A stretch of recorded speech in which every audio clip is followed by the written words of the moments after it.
Portugal is the second most popular destination for wine tourism in Europe, behind just Italy, drawing a large number of tourists from Europe, North America, and Brazil. Now, Portugal is keen to attract tourists from India as well to discover the large variety of wines produced in the country by holidaying in the key wine producing regions.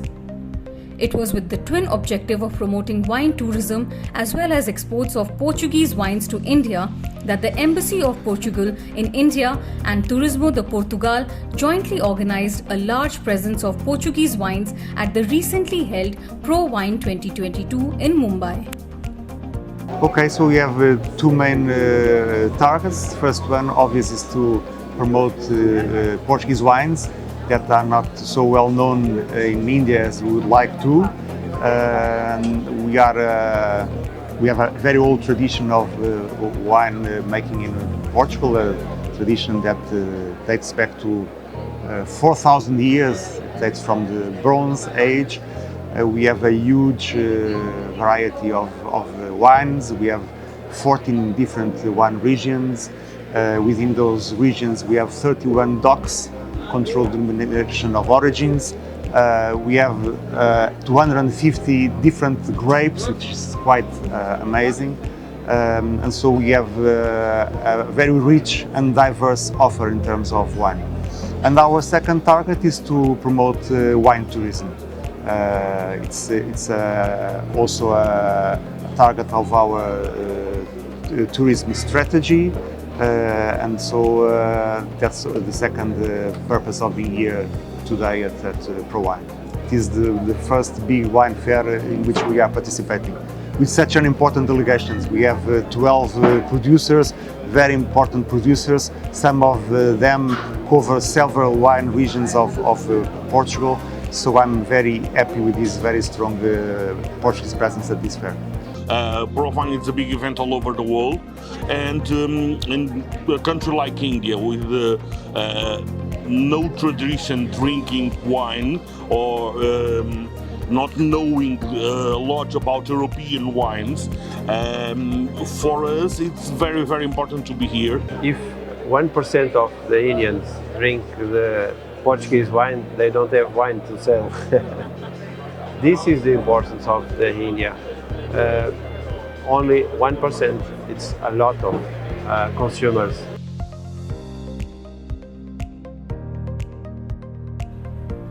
The delegation of wine producers was led by Secretary General of Portuguese Farmers Confederation, who says his delegation came to India to promote 12 of the best wines produced in Portugal.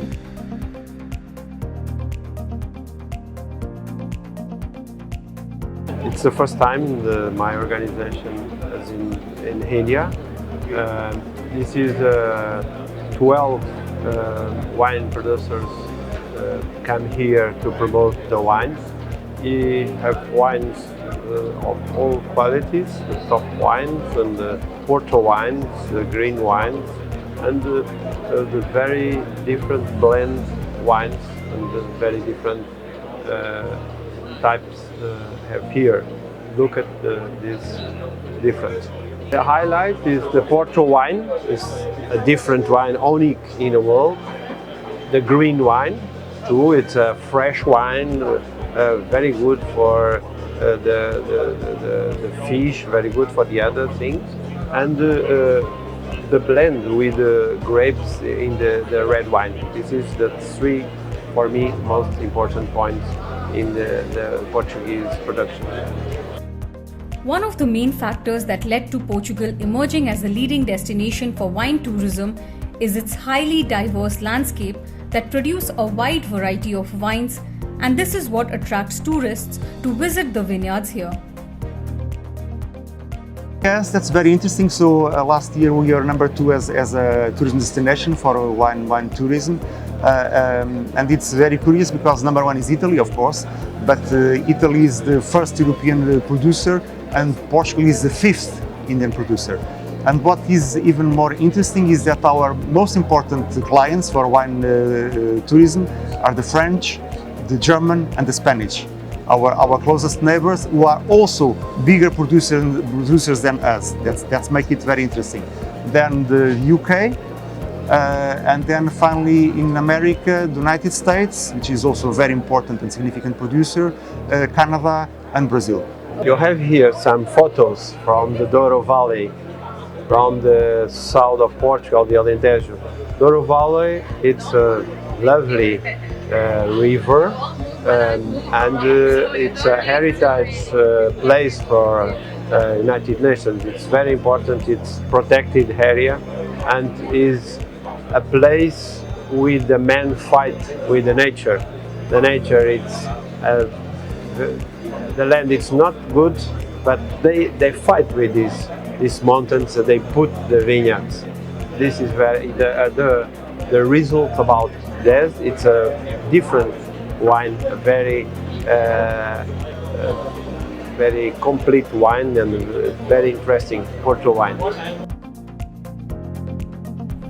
Enthused by the success of its wine tourism sector in other markets, now Turismo de Portugal, along with the embassy, is keen to develop the same in India, and for this, Portugal has lined up a series of activities in India.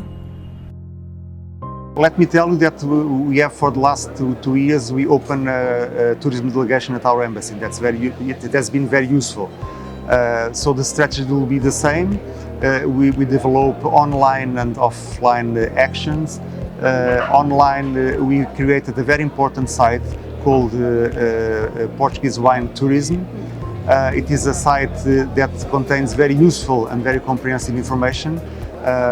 You get information about the 14 wine regions, what is available and what is the offer in each of these regions in terms of activities to do, food and wine tasting, and so on.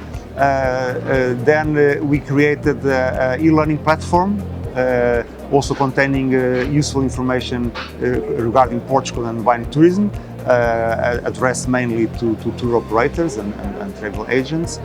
And offline, we've been organizing presentations to tour operators, and now soon we'll start also organizing this post-pandemic phase. We'll start organizing fam trips to Portugal, which are also very, very, very important. It was fantastic. The response, it was fantastic. It was behind my expectations. A lot of people very interested to know more about Portuguese wines. We are a very small country with a lot of different regions, a lot of different wines, and people all over the world, not only in India, do not know the variety of wines and the variety of conditions we have to produce different wines. And the presentation I made yesterday, it was mind-opening in that sense. It was precisely to people to know we have a lot to offer, not in many quantity, but in quality, and the response was amazing.